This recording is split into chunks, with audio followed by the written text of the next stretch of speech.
obter o controle. Isso. Ok, então estamos gravando. Então agora a gente vai seguir um pouquinho adiante e o nosso objetivo aqui é iniciar, né, com técnicas mais informais ou menos generalizadas, né, a tratar os problemas, certo? E depois eu espero que na aula de hoje a gente consiga ainda descrever pelo menos duas técnicas bastante conhecidas que fazem parte da gestão total de qualidade.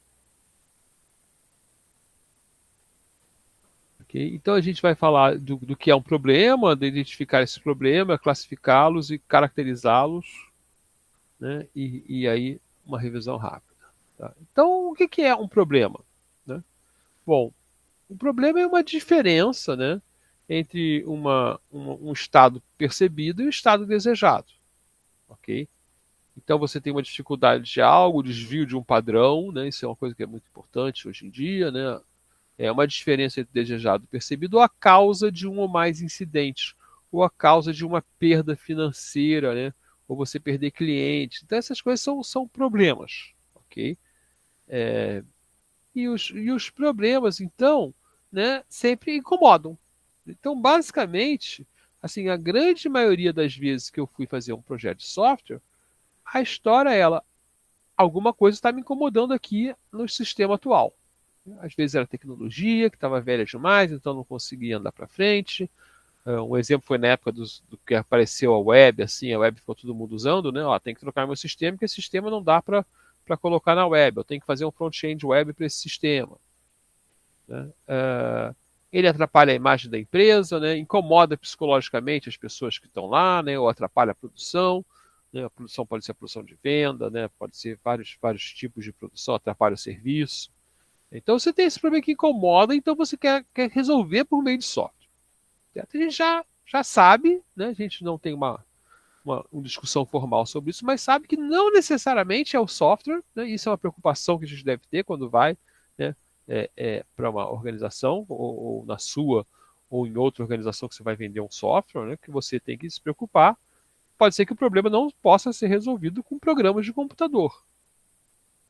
Uh, né? Mas a vantagem do problema é que ele aparece logo.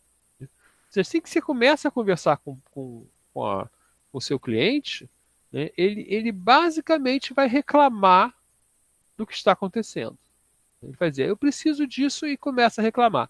Seja uma coisa informatizada ou não informatizada. Se já é informatizado, você vai ter percepções importantes, né, sobre o sistema atual. E vai, por exemplo, eu já fui chamado para fazer um projeto que era para tirar a funcionalidade de um sistema atual que estava atrapalhando. Mas o cara queria fazer um novo, porque o velho era grande demais. Eu falei, olha, é um risco, né? Sempre qualquer projeto tem um risco, a gente pode fazer, mas realmente é melhor você chamar o cara que fez isso aqui. Ele foi legal com você, ele não foi. Ele fez o melhor sistema que ele planejava, mas depois de 2 anos você viu que não usa, quer tirar porque atrapalha. E ele pode só mudar as telas, não precisa nem tirar, né? Pode deixar ali num cantinho. Tinha um problema de organização de tela que confundia os operadores do software. Eles queriam 3 botõezinhos, tinha 90. Aí 90 botões o cara não sabia nunca o que apertar, né? Não estava nem na ordem. Eu falei, ó, isso é um problema só de interface, isso aí para fazer outro software só por causa disso não vale a pena para você. Né? Então o problema é o que motiva o cliente, que é uma parte interessada, né? Para chamar você. Se não existisse defeito na forma como o sistema é executado, ou se não existisse um gap porque ele deseja, não precisa ser um defeito. Está tudo muito bem, mas não faz o que eu quero fazer nos próximos 2 anos. Né? Não haveria necessidade de um novo sistema. Então, a verdadeira motivação do cliente é resolver o que afeta o negócio negativamente. Certo? A questão é que há uma diferença, né, entre o que afeta o negócio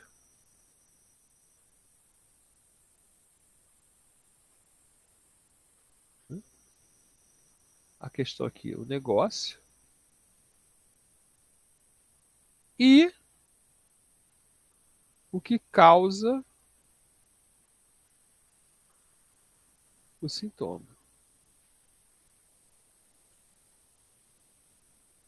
O sintoma para ele está sempre no negócio, é sempre que ele está vendo. Então vai ser o seguinte, ó, ele está perdendo venda,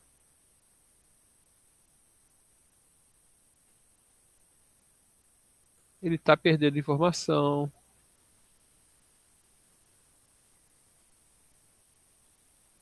né? Ele está não fazendo algo que quer fazer, fazendo algo errado. Mas aqui eu estou falando a nível de negócio, certo? A questão é que isso vem de outro lado. Existe até o caso, né, de você ser chamado para fazer uma função que já existe no sistema. E ela até está funcionando bem. Normalmente ela até existe e está fazendo mal, mas pode ser que o cara chegou, né, na empresa lá, ele é o novo gerente, quer fazer algo, os funcionários dele não sabem fazer, mas já está lá no sistema, num cantinho. Certo? Então, muitas vezes, as soluções são procuradas sem que tenha uma definição do problema. Então, o problema não é resolvido, às vezes a solução é abandonada, assim que o projeto é deixado do lado. Né? Outras vezes o problema resolvido não é o verdadeiro, e aí as pessoas não resolvem realmente o problema. Né? É como se estivesse pintando um carro enferrujado. Vai ficar bonito, mas vai ficar bonito por 3 dias. Né? Logo alguém vai encostar ali, vai cair a tinta e o ferrugem vai voltar. Né? Então a gente tem lá a busca da causa raiz que a gente vai trabalhar ainda hoje. Tá? Então a gente vai identificar um problema e a gente tem algumas ideias aí. Né? A identificação, a classificação e a caracterização. Então, para identificar problemas, o que a gente tem que fazer? Né? Bom, em geral, os problemas aparecem nos mesmos lugares, né, para as empresas. Então, uma coisa que pode acontecer, né, é o cara falar, olha, o processo está dando errado. Né? Nesse processo aqui grande, é muito comum, né? Nesse processo aqui grande, eu estou fazendo algo errado, então eu quero um sistema novo. E é muito comum, né, uma empresa de consultoria chegar lá e descobrir, o seu problema é que o software é velho, vamos fazer um software novo, e o software novo tem algumas correções, mas basicamente fazer a mesma coisa, então o processo continua errado, só com uma interface mais bonita. Então, como que a gente vai procurar? Bom, primeiro a gente vai olhar o resultado obtido atualmente, né, dos processos e compará-los com o quê? Com o objetivo da empresa ou o padrão do mercado. Né? Quando você compara com o padrão do mercado, né, você vai falar, benchmarking. Então você sabe, né, porque você está numa associação da indústria, né, porque você lê as revistas, né, que as pessoas estão conseguindo coisas que você não consegue. Né, ou o seu cliente consegue entregar em 2 dias, você só entrega em 7. Né, e aí você vai partir para o quê? Para observação, inclusive tem toda uma área de engenharia de software baseada em etnografia. Né? A gente também tem áreas de design thinking, que vão olhar como as coisas acontecem. Eu vou falar rapidamente. Talvez eu não possa falar porque não dê tempo, né? Mas tem uma coisa que chama body storming, que é você seguir um processo, né? Aí a ideia é você sair com o seu corpo, né? E aí a cada coisa que é feita no processo, né, você vai criticar, vai dar sugestão, vai perguntar a sugestão das pessoas, né, vai ver qual é a dificuldade, né, como demora. Então você podia, por exemplo, eu quero vou fazer uma mudança na maneira de tirar a carteira de motorista do governo. Né? O que você vai fazer? Você tenta tirar uma carteira. E aí você vai passar por todo o processo e vai falar, opa, olha só, aqui complica, ali complica, ali complica. Né? Levantar a opinião dos fornecedores, dos clientes da empresa e vendedores, quem está envolvido com aquele sistema, né, são as partes interessadas, né, ouvir essas partes. E aí todo o processo ele é uma sequência de tarefas, então você vai analisar ali as tarefas e olhar, essas tarefas têm erro, ela é refeita muitas vezes, né? Isso vale para um chão de fábrica, né? E vale para um processo de papel, de negócio, né? Se a tarefa é muito lenta, se o prazo dela é muito longo, né? Se ainda são feitas como foram previstas, né? Às vezes muda as coisas para ficar mais rápido até, mas o software não acompanha, né? A gente tem agora, por exemplo, uma questão interessante aí na aplicação da vacina, né? Que para poder ter velocidade, como não tem funcionário suficiente, né? As pessoas aplicam a vacina, guardam tudo no papel e depois digitam no sistema aqui no Rio. Aí tem aquela sala de digitadores que cada um digita não sei lá quantas vacinas, e isso gera erro, né? Porque não adianta, a pessoa escreve quem escreve com letra cursiva, né? Então o digitador não consegue ler, e acontecem várias coisas, né? E se as tarefas também não são completadas, né? Muitas tarefas ficam no meio, né? Então isso aí vai mostrar que há algum problema no sistema. Quanto aos funcionários, né, você pode ver se eles estão estimulados, se eles sabem, desculpe, gente, se eles sabem descrever suas responsabilidades, seus objetivos, se eles sabem o que devem fazer, né? Talvez o Marcos tenha algum comentário aí dessas duas coisas, eu vou chamá-lo para ver se ele tem alguns exemplos, né?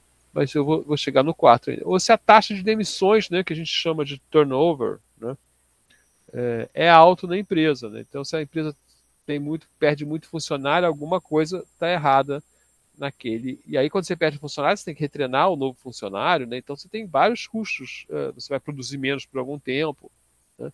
Então você tem vários custos aí. E finalmente, quanto aos seus parceiros, né? Se eles têm reclamações, sugestões, queda nas vendas, ou vendas com perdas e coisas assim.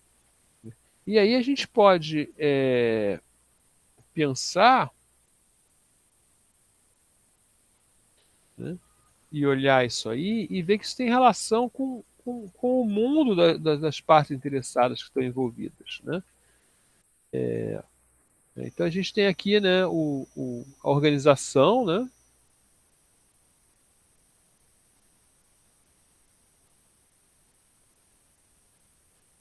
Essa organização, dentro dela, ela tem algo que eu vou chamar de um sistema, mas não é um programa de computador, né?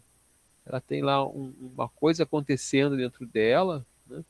E aí esse sistema, não um sistema de informação, né? Esse sistema, dentro dele lá vai ter um sistema de informação.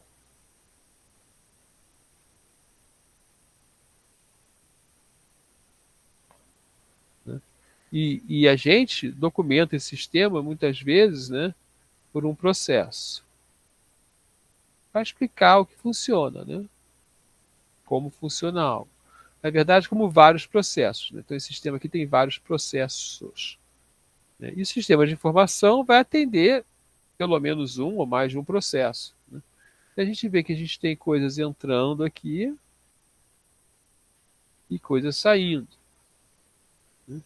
E aí a gente pode. E aqui você tem, né, atores desse negócio, certo? Você tem atores do negócio. Né? Inclusive o Business Model Canvas vai mostrar isso.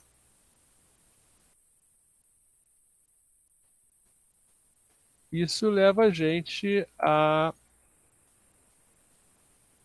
Deixa eu copiar aqui. Isso leva a gente então a esses tipos de questões que eu falei aqui. Deixa eu botar mais um aqui para mostrar aqui um Business Model Canvas. Ó, você tem aqui os clientes, né, que vão ter vários perfis. Aqui é o seu negócio, o valor do negócio. E aqui você tem, né, os seus fornecedores. E aqui tem o que você faz. Então, até seria razoável, por exemplo, fazer uma descrição rápida do negócio. Né? Não é que a gente vai fazer o melhor Business Model Canvas, ou olhar o Business Model Canvas da empresa para procurar, né, os processos importantes que precisam ser investigados. Né? Não sei se o Marcos tem algum exemplo aí de alguma dessas coisas. Eu sei que ele é bom de identificar problema, que a consultoria que ele dá começa assim. No geral, começa assim, né, na identificação dos problemas. Muitas vezes o cara acha que que, enfim, sabe todos os problemas ou que não tem problema nenhum. Esse é o comentário que eu queria fazer também. Isso é muito importante, muito bom. O É cara, que não tem problema nenhum. Já não é muito raro é, encontrar alguém que, enfim, principalmente quando você vai fazer um trabalho para uma unidade que o gerente regional ou alguma coisa assim, que é o caso que eu estou imaginando, um exemplo que eu tenho, é quem chamou você, mas não é ele quem administra localmente aquela unidade. Então, o administrador local da unidade muitas vezes se vê numa posição ruim de ter uma ajuda externa que ele não solicitou e que, a princípio, para ele pode parecer que há uma fragilidade no trabalho dele, entende? isso. Tem alguém Inclusive, ele mais. está sofrendo uma intervenção, né? Sempre Exato. antipático, né? Exatamente. E aí, a primeira reunião, aquela que você tenta identificar os problemas, os gargalos, etc., na produção, tem sempre essa quebra desse gelo. Quando você perguntar, e aí, seus problemas? A resposta padrão é: não, tá perfeito aqui. Não tem problema E, nenhum, não sei o que você veio fazer, não sei porque você foi chamado. e isso acontece muito, primeiro, né? Porque lá as organizações são hierárquicas, né? E aí acontece por um motivo é que o cara aqui de cima ele observa e fala, não, realmente aqui não está tão bom, né? Mas vamos supor até que esteja bom, né? Então pode, o cara que você falar, não está bom, mas esse cara aqui pode achar que está bom, porque alguém em cima ele está olhando estrategicamente para o futuro. E esse cara aqui está comparando ele, né? Comparando o trabalho dele com o do mês passado. Ó, melhorei. Né? Eu vendi mais 10% aqui. Só que o cara está olhando, ou tá olhando o mercado, não, todo mundo está vendendo mais 20%. Ele está vendendo mais 10%, mas ele não está atendendo porque o mercado subiu 20%. Então acontece várias coisas. Acontece também de ter uma modificação global, né? E você vai fazer um sistema que atende essa modificação global na organização, e aí você entra na casa desse gestor aí, né? E descobre, e começa a descobrir outros problemas, né? Começa a descobrir outras oportunidades que realmente podem questionar levar ao questionamento. Ele pode ter a sensação que isso pode levar ao questionamento da competência dele. E quando muitas vezes é o oposto, né? Assim, claro que ele pode também estar fazendo um trabalho ruim e de fato, ele sentir que tem que agora confrontar uma coisa que ele poderia estar ignorando. Mas pode não ser o caso também. Ele poderia enxergar como o que é uma ajuda externa, que foi chamado, para tentar, enfim, encontrar problemas, porque encontrar problemas é o primeiro passo de encontrar soluções desses problemas. E melhorar, né, a produtividade, a felicidade das pessoas, qualquer uma dessas coisas. Depende de onde vem o problema. E se não, enfim, se você não sabe qual é o problema, dificilmente você vai conseguir resolvê-lo ao acaso. Se Isso. você tem que subir de 10% para 20%, você não sabe por que ainda está em 10% e não em 20%, mês que vem não vai estar em 20%. Você não vai resolver sem querer, vai se esbarrar na solução. E assim, outro comentário subsequente sempre tem problema. Isso que é Claro, importante. Sempre tem sempre problema. tem não conformidades. Você pode falar, a gente achou aqui umas não conformidades, mas onde podemos melhorar, né? Tem vários também, né, discursos que você pode fazer. Eu vou dar um exemplo que gera sempre confusão, né? As empresas de software, às vezes, elas decidem, ou mesmo empresas que não são de software, mas que dependem da TI, né?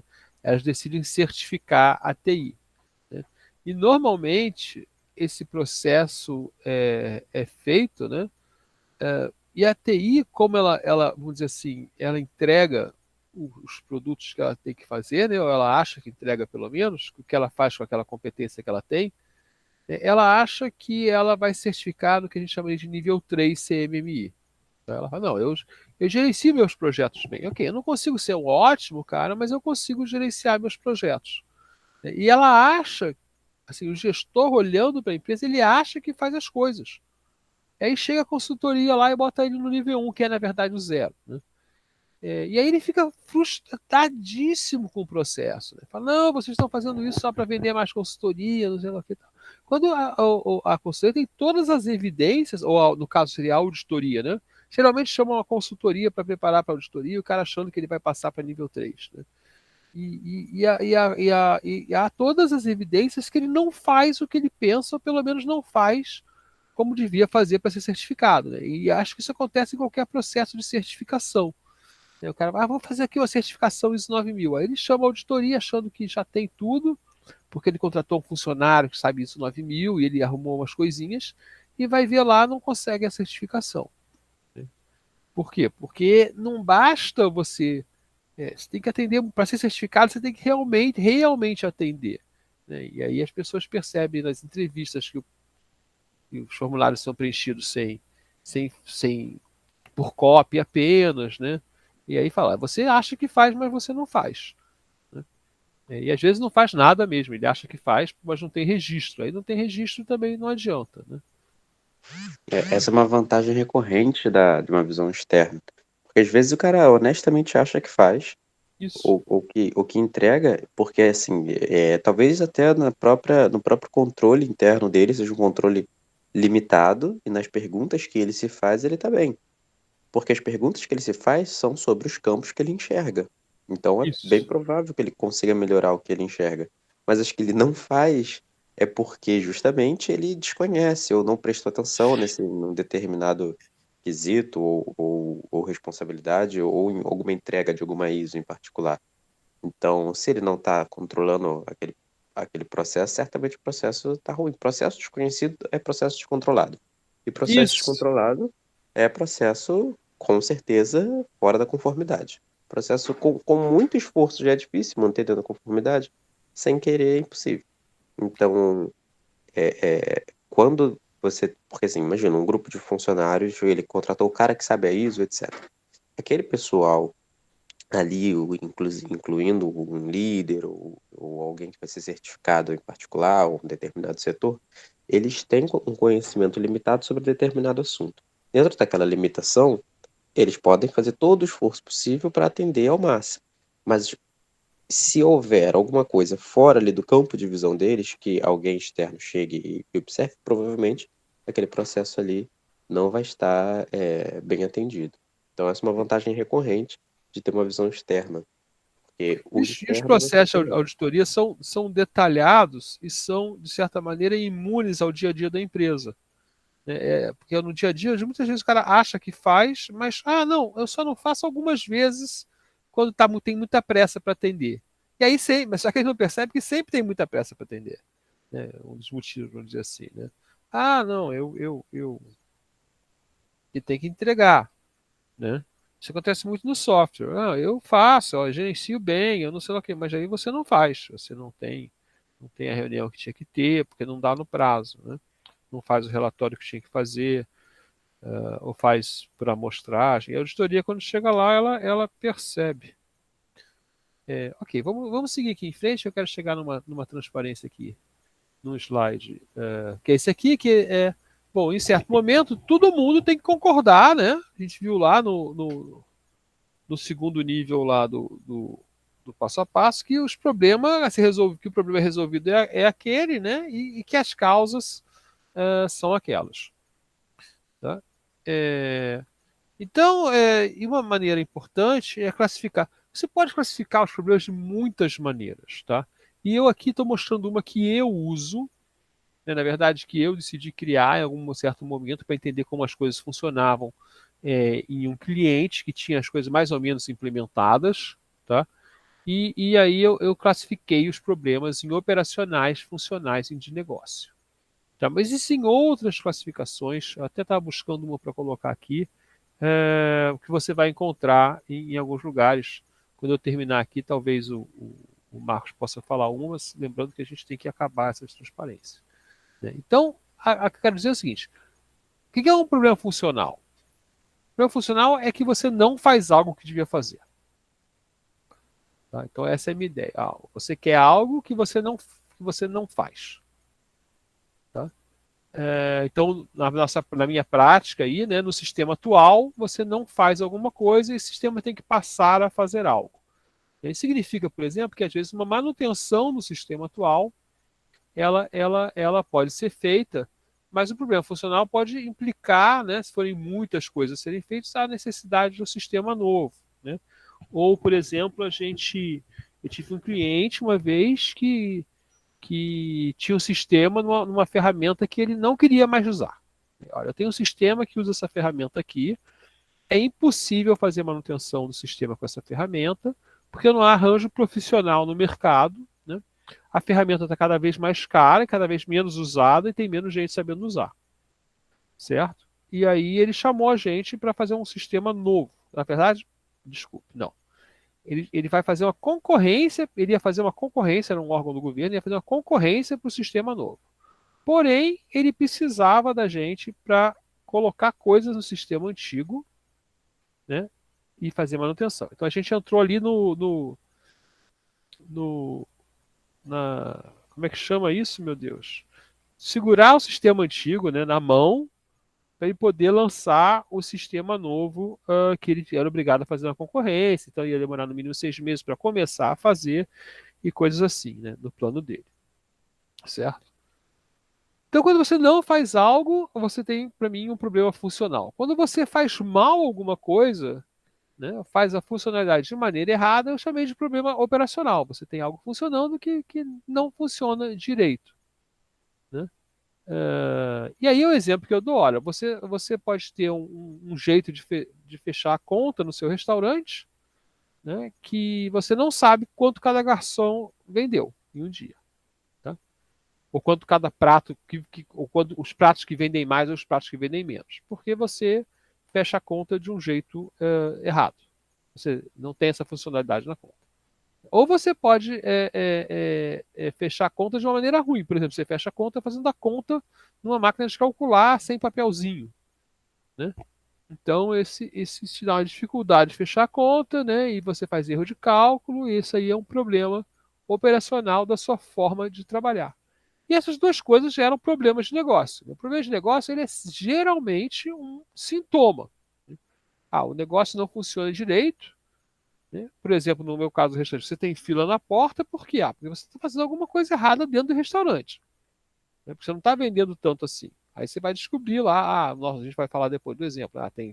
Tem pouca mesa, né, os garçons não atendem rápido, várias coisas, a cozinha está pequena, sei lá, várias coisas que podem acontecer, certo? Então essa relação é essa.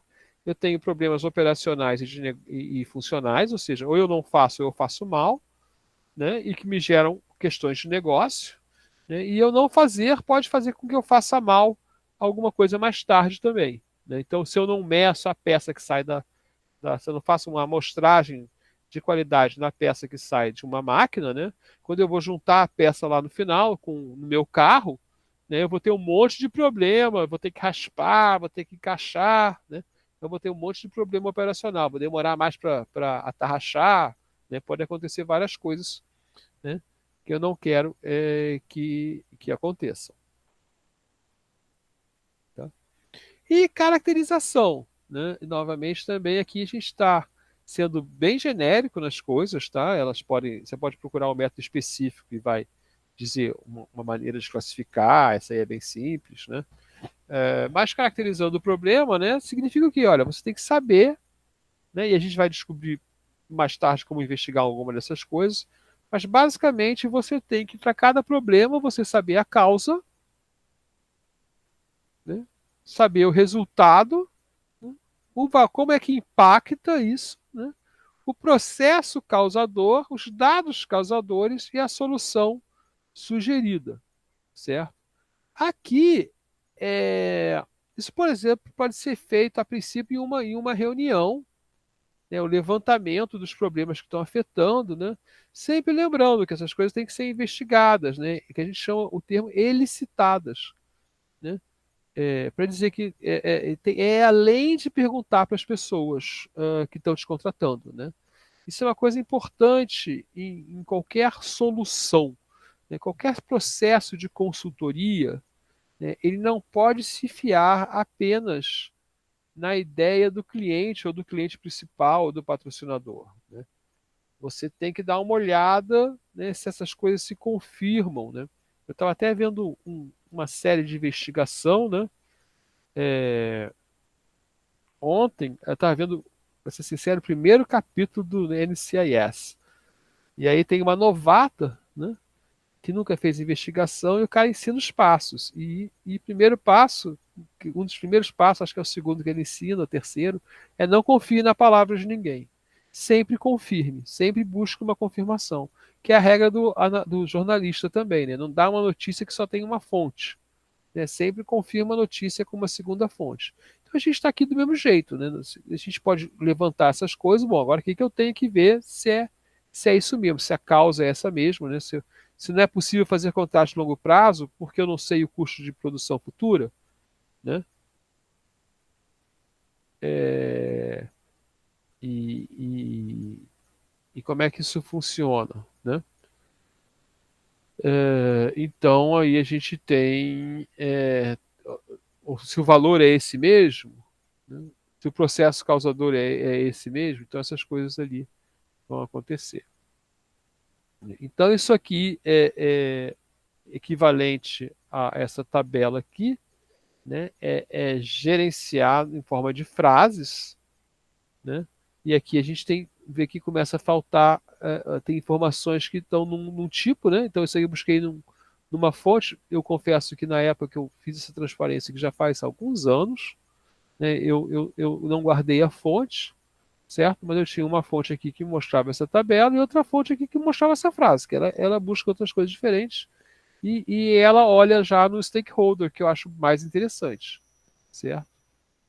As partes interessadas aparecem aqui, né? E os benefícios para o stakeholder.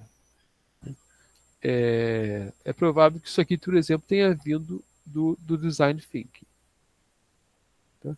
Então, ó, o problema de demorar para calcular a conta, que foi eu descobrir que é do problema restante, afeta o tamanho da fila, resulta em reclamação e perda de clientes. A solução é automatizar a conta e trará o benefício de fechar a conta em segundos a qualquer momento. Eliminando a fila de saída é bom demais, né? Mas diminuindo a fila, talvez, de saída, né? E aí você tem que se certificar disso. Então você tem que ir lá para o restaurante, né?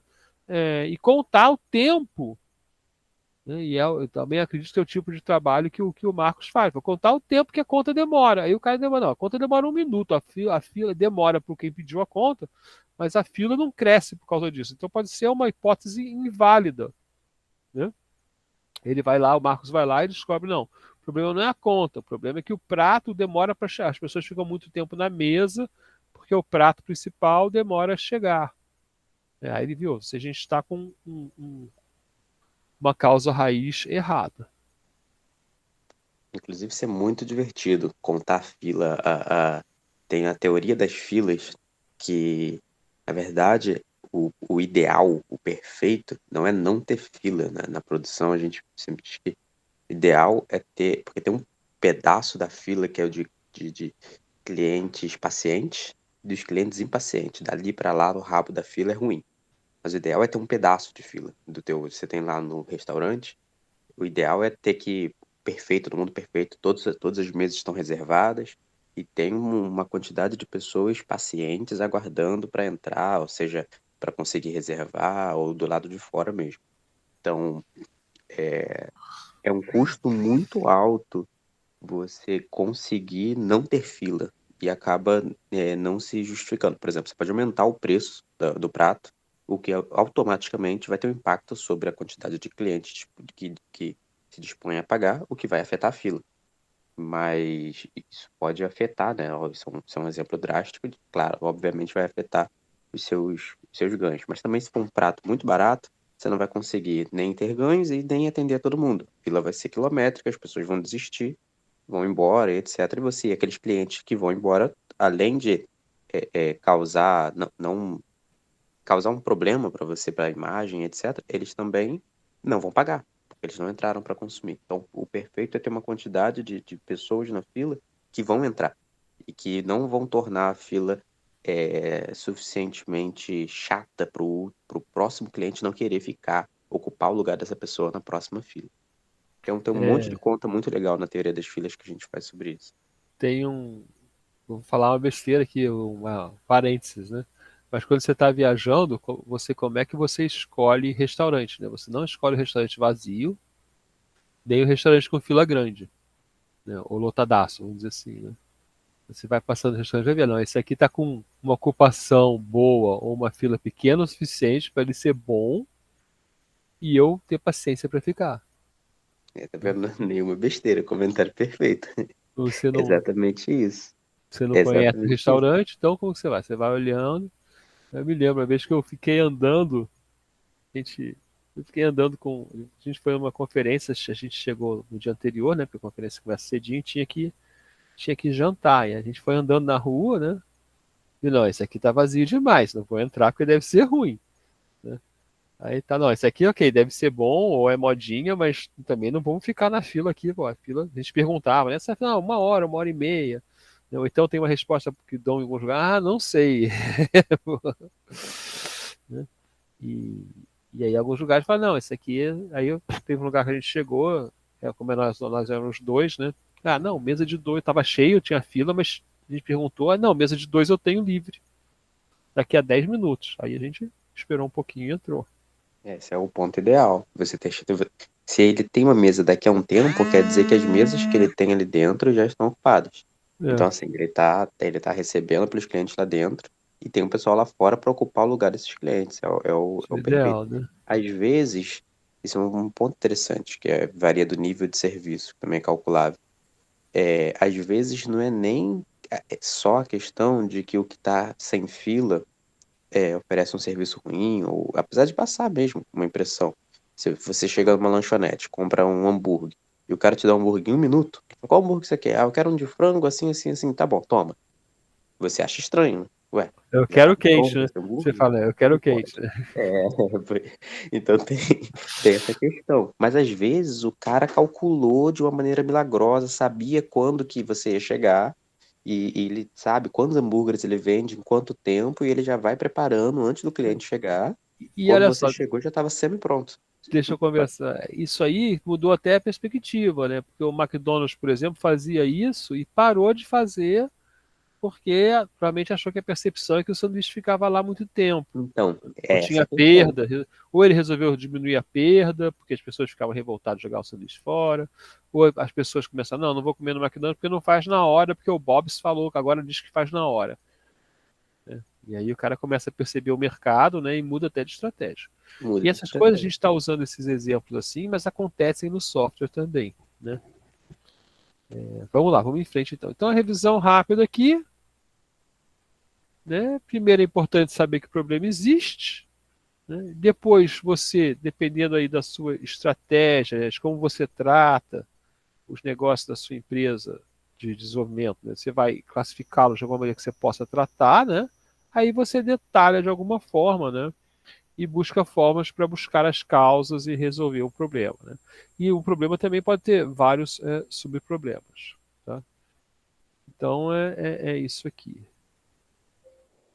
Vou guardar aqui, essas duas transparências estavam sem a notação correta, tá? Então eu vou parar a gravação aqui para a gente seguir outro caminho.